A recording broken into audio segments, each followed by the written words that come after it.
Satguru Dev ki Jai.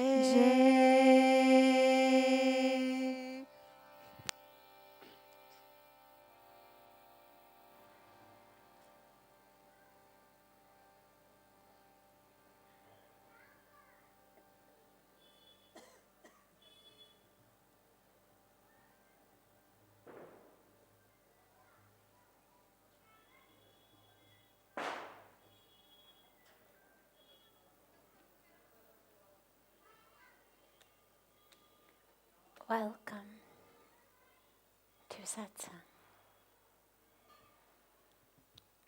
So beautiful to be together with you all. And a very happy Govardhan Puja to all of you this very sacred 4th day in 5 days of sacred Diwali celebrations.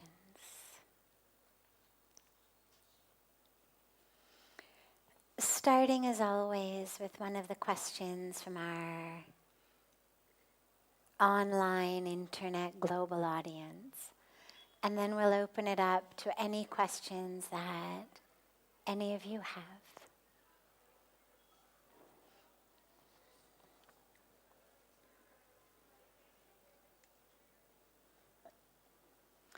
How can you overcome all of your past traumatic experiences?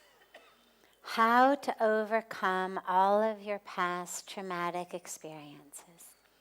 This was asked from our sister Barbara on Instagram.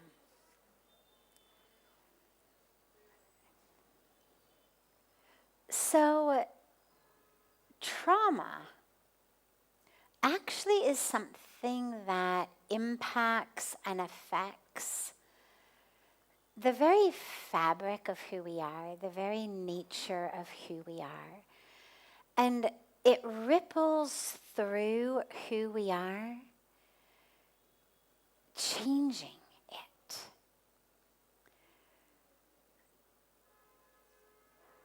When something happens that's momentarily happy or momentarily sad or even momentarily scary, it may have a huge impact on us in the moment,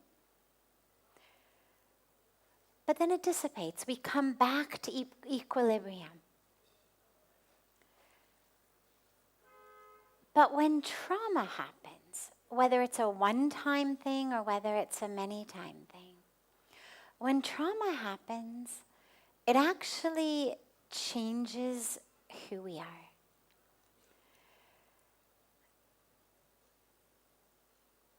So we don't overcome trauma in a way where somehow it was a thing and we have removed it from our life. What we do is we learn to no longer be traumatized by it.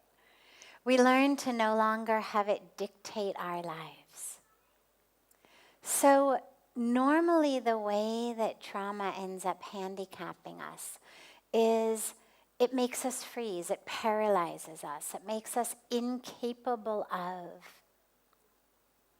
trusting, believing, continuing to do what we do, continuing to move forward in our world.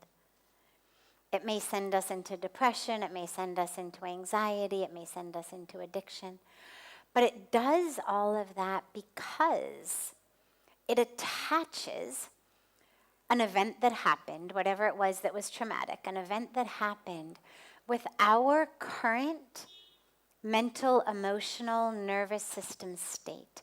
So my state in this moment, on this day at this time, is still hooked into and stuck to the experience that I had months ago or years ago or decades ago, and the emotional and nervous system state of that moment. And so the way to work with trauma is to unhook this moment from that moment. And we begin with that moment where we look at it, we see it, we acknowledge that it was traumatic, difficult, challenging, painful, awful, horrible, whatever it may have been. But we recognize that the I who is here right now is not actually the one who went through that trauma. Our bodies keep changing. Quite literally, the skin cells literally slough off and regenerate every couple of days. Every few days, you've got brand new skin. The blood cells, the bones, the muscles, the internal organs even. Over periods of days, weeks, months, or even a few years, every single cell of our being has been changed.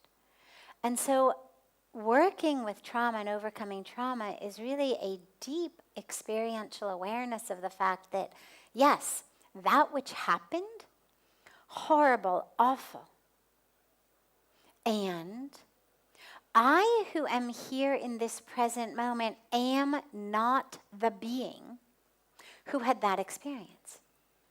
There isn't, if it's happened more than 7 or 8 years ago, there isn't a cell in my body today that was abused, abandoned, betrayed, hurt, traumatized in whatever way. What I need to do, though, is unhook my mental state from that moment.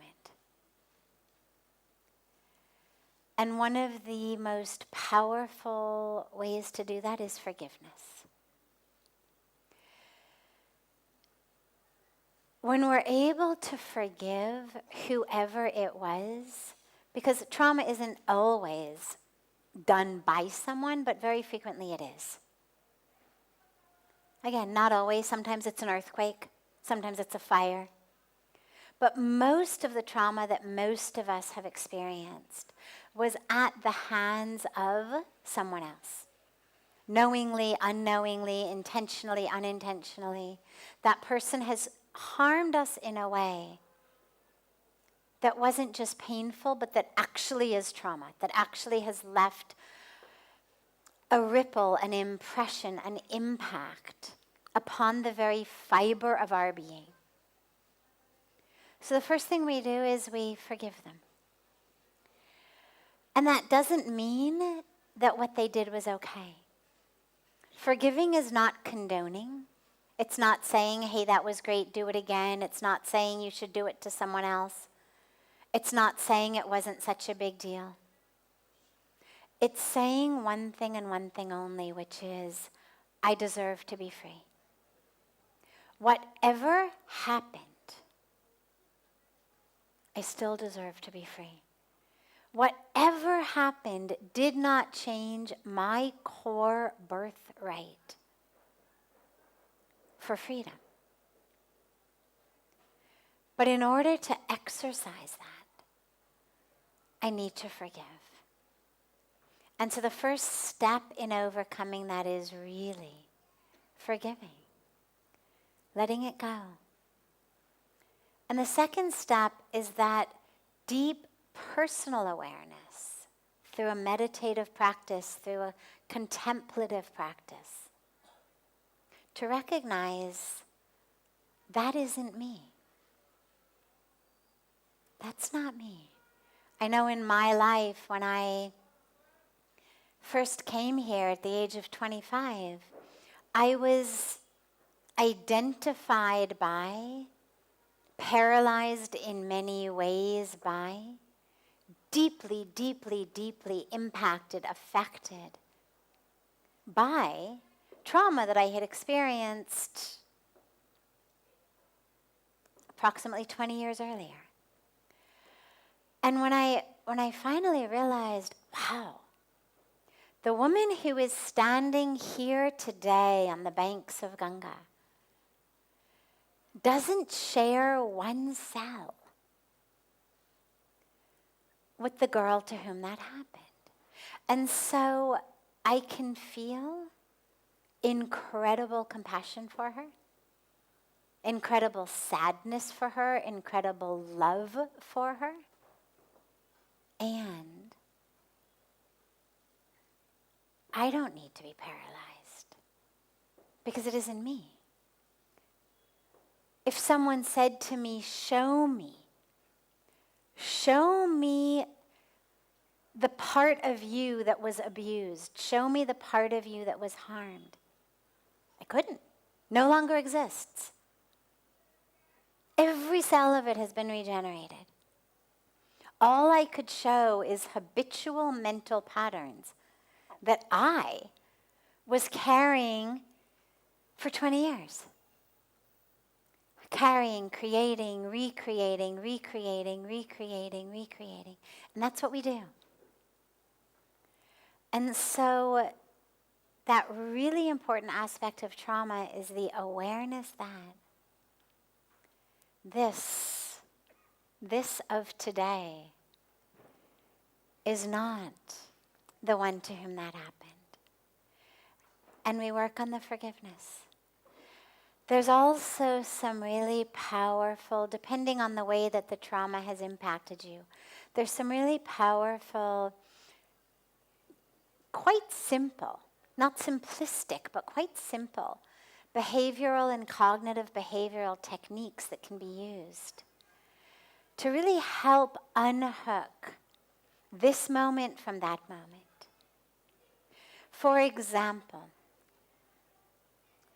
let's say that when you were young, you shared a bedroom with your older brother. And every time that mom or dad turned off the bedroom lights, your brother would get out his baseball bat and beat you. Well, once, painful. Every night, traumatic. Now you're an adult, and you find that you need to sleep with the lights on. Because your entire nervous system reacts to darkness. You live in a different state, your brother lives in a different state, he has overcome his childhood violent tendencies, you now have a very good relationship, you happen to have a pit bull for a pet and a very, big macho spouse who would protect you should anything ever happen to you. So you're not in any danger at all. Lights go out, nothing is going to happen to you. But the nervous system of today, the mental framework of today, the mindset of today is so hooked into those days that lights out, panic. And in addition to the forgiveness of the brother, in addition to the recognition, the awareness that should not have happened to her, but she isn't me. Along with that, there's some really, really, as I said, simple but powerful techniques that you can use to overcome that. Working with the darkness, working with visualization, working with all of that. So never feel like trauma is somehow a life sentence. It's become a buzzword these days. It's kind of something that everyone is talking about, which is wonderful. I love when that happens because it's bringing things up or talking about them. The bad news when that happens is there starts to be a lot of money in it. And the more money there is in something, the more complex things seem to have become. Because if I'm going to get you to pay me huge sums of money to help you, well, it needs to be really a complex situation. And some situations are. Some absolutely are. But a lot of them actually can be healed, fully healed, through just those first 2 steps. And in some cases, the addition of some of the cognitive behavioral or just behavioral teachings and techniques that you can implement to help yourself get over that. Another really, really powerful way that I found is working with a mantra, because the way that trauma keeps impacting us is in our minds. We keep thinking about it, we keep moving through today based on then. And if every time that thought or that memory arises in your mind, instead you can work with a powerful mantra. It actually helps free the mindset, and it helps free the mental chains. And once that's free, that's the only place that you're holding on to it.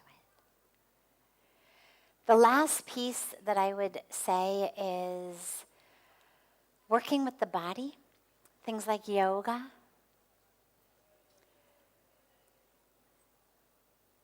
Even though all of the cells of the body have regenerated and changed, there is a way that we tend to hold trauma in the body.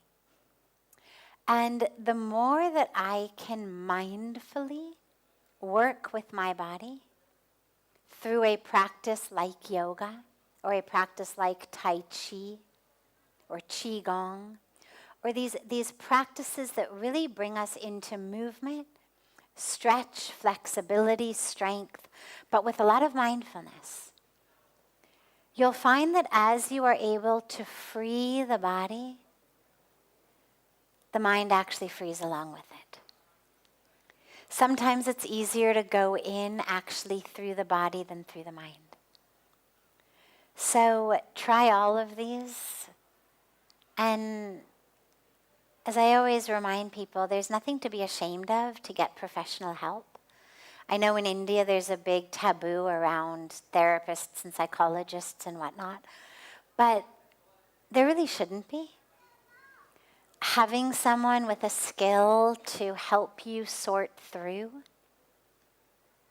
the mind and emotions, it's, if you break out with a rash on your skin, you're going to go to a dermatologist. You understand this guy or this lady has gone to school. They understand what this rash might be. If you've got, pain in your kidneys, you're going to go to a nephrologist. You understand. They know about kidneys. And finding someone who knows something about the psyche, about trauma, about the ways that we get stuck, can be really, really helpful. So never feel like that's somehow something to be ashamed of or embarrassed about. Getting help is the way that we clear through whatever it is as quick as we can, whether it's a rash or whether it's something in our hearts and minds.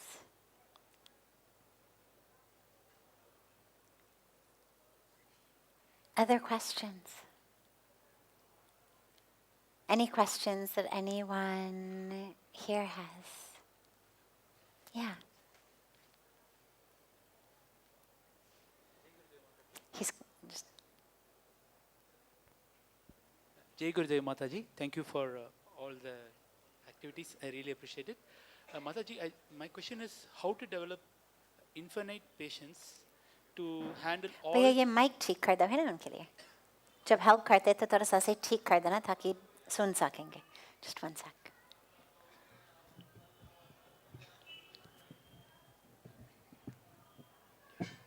There you go. That's okay.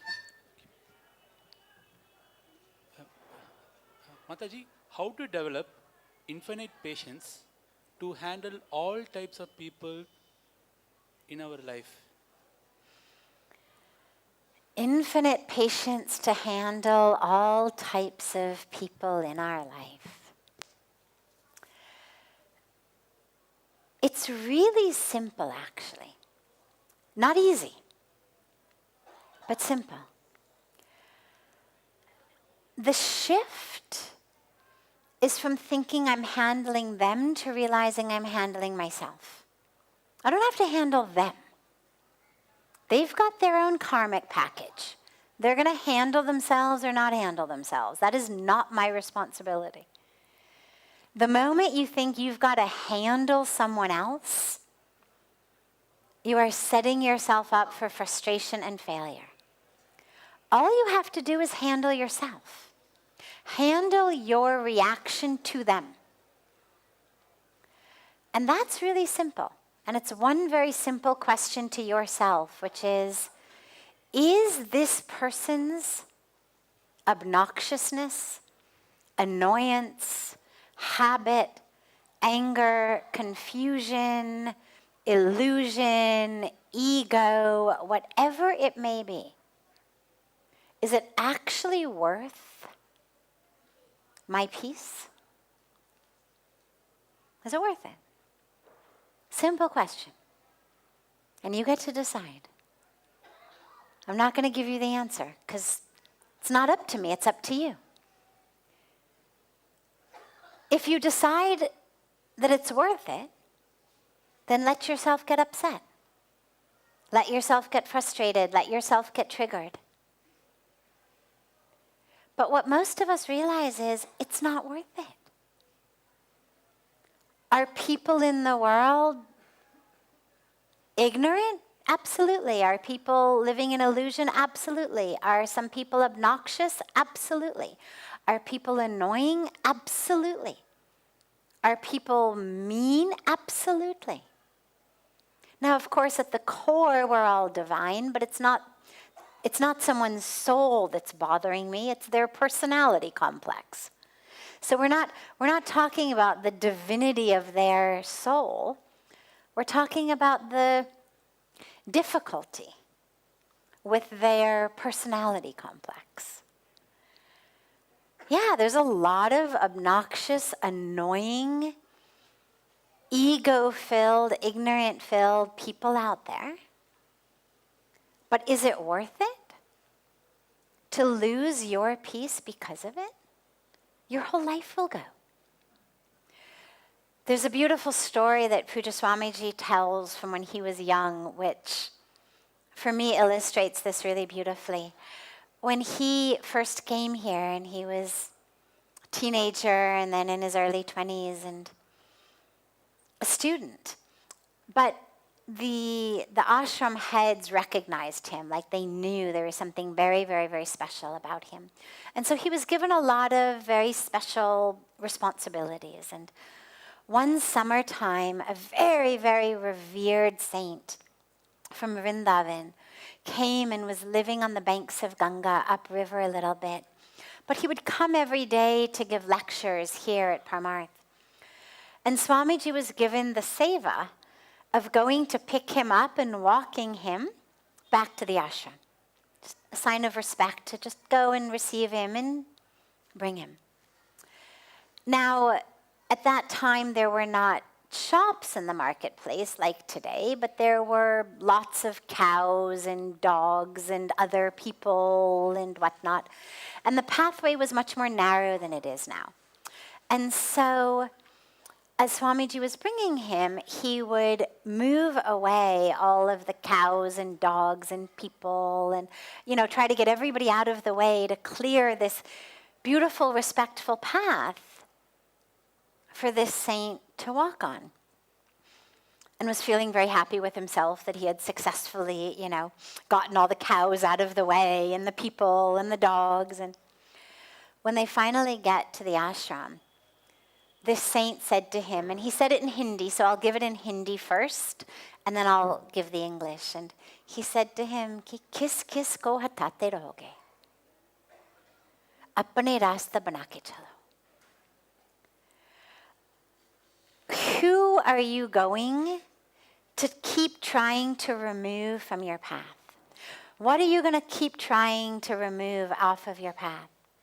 Don't worry about them. Let them be. Find your path through them. Make a path through the obstacles. Don't try to remove everything. There's more obstacles than you've got arms to remove them. Find your way through the cows, through the dogs, through the people. You'll just drive yourself crazy if you keep trying to hatate raho, if you keep trying to remove them. And that's really the lesson for this, is the patience that we need is to stay anchored and grounded and focused, even while some people are acting like cows, and people are acting like dogs, and people are acting like scorpions, and people are acting like monkeys, and whatever else may come in your path. Rather than waste your precious life energy on trying to get them out of the path, just find your way through them. Conserve that energy. Use it for your peace, your joy, your awakening, your self-discovery. Don't try to deal with them. Deal with yourself. Other questions?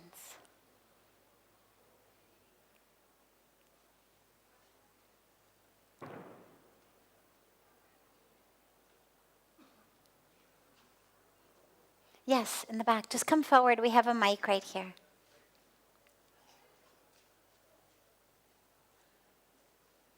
Yeah, you can just come and ask your question in the microphone.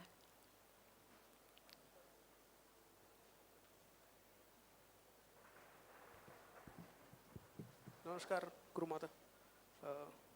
I wanted to ask, how can you control or get away through your overthinking?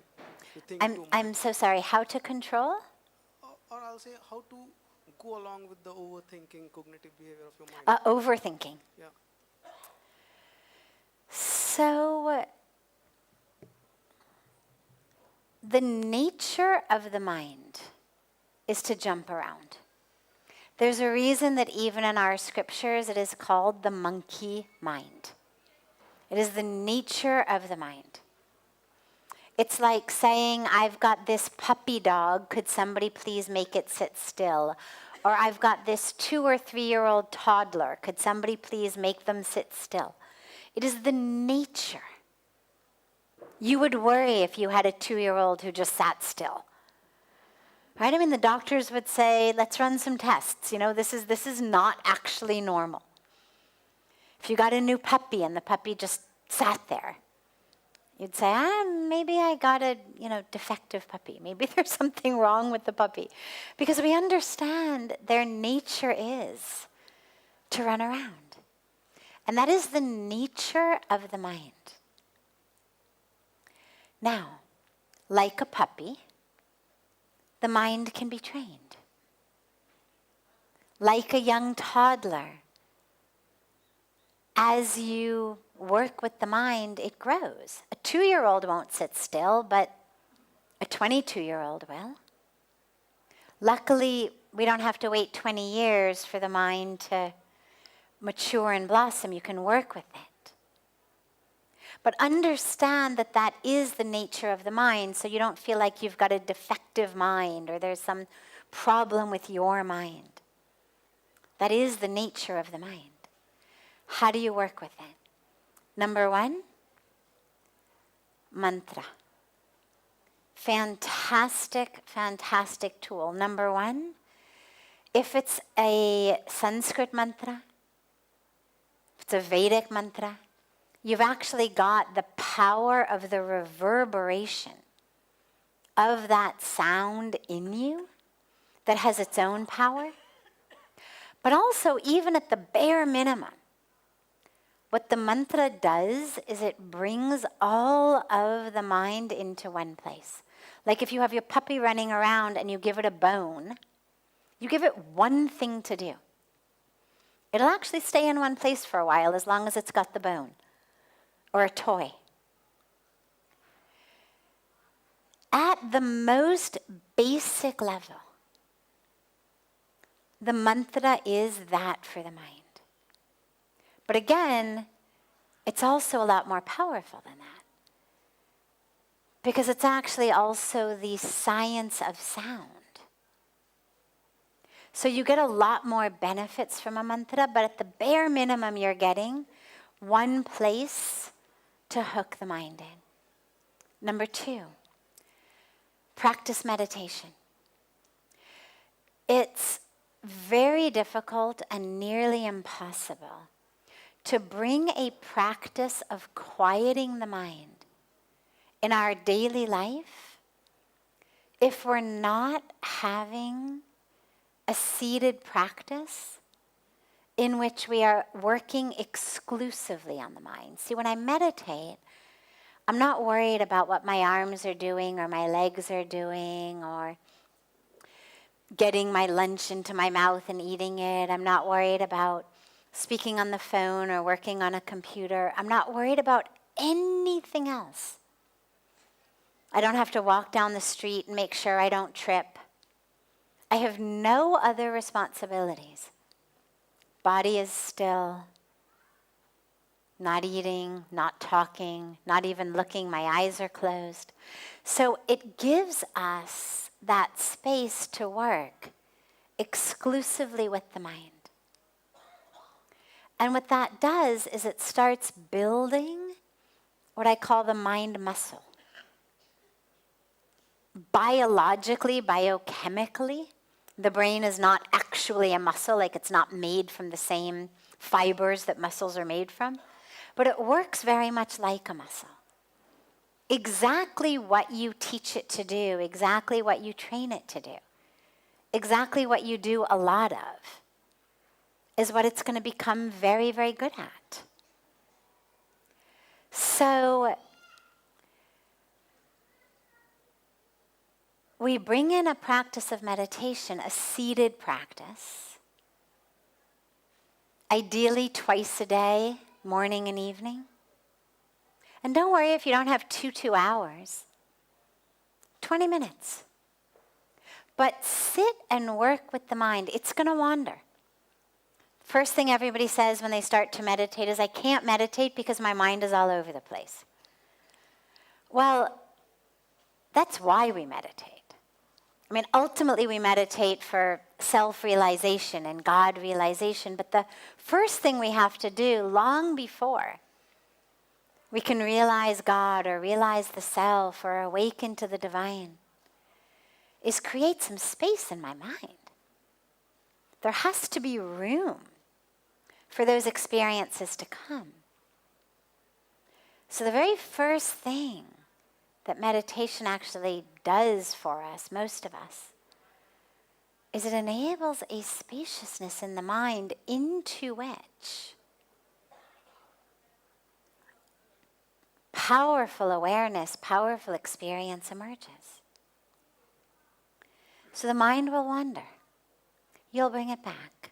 You'll choose something to meditate on. It may be your breath. It may be a mantra. It may be your third eye. It can be any one of numerous meditative techniques. But your mind is going to wander. It's going to start to think about breakfast or lunch or work or whatever it may be. And then you'll just bring it back. And then it'll wander again and you'll bring it back. And it'll wander again and you'll bring it back. And it'll wander again and you'll bring it back. And eventually what you're going to find is that it wanders less. You're able to bring it back more quickly. And that slowly you actually are able to string together some consecutive moments in which it hasn't wandered. In which it is literally right here, right now. And then you're going to be able to carry that into your day. Because while obviously we don't move through our day like this, I can chant my mantra. Driving a car, grocery shopping, washing dishes, cooking food, doing almost anything. I can be meditating on my breath. Driving a car, grocery shopping, doing dishes, cooking dinner, sitting in a board meeting.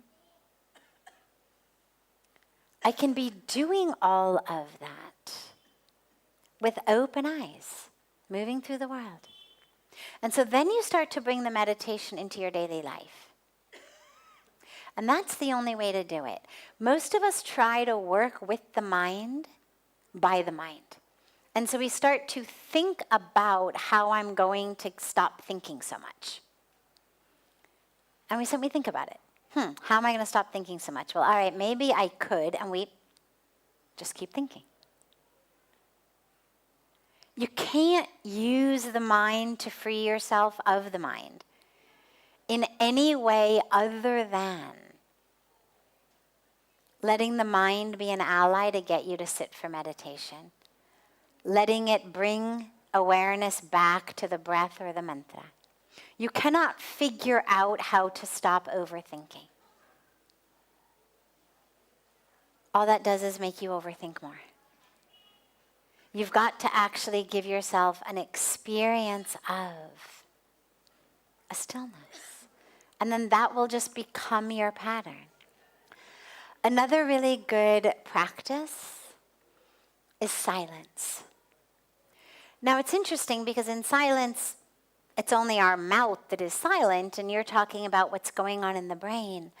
But I've noticed something really interesting, which is at least half, if not more, of the things I think are essentially preparing for conversations I'm going to have, or I'm noticing something so that I can then comment on it, or tell somebody about it, or do something about it. Oh, yeah, right, I've got to leave that one a message. Oh, wait, I have to tell this person that. Or, oh, that was so funny, God, I'm going to call this person right away and we'll laugh together.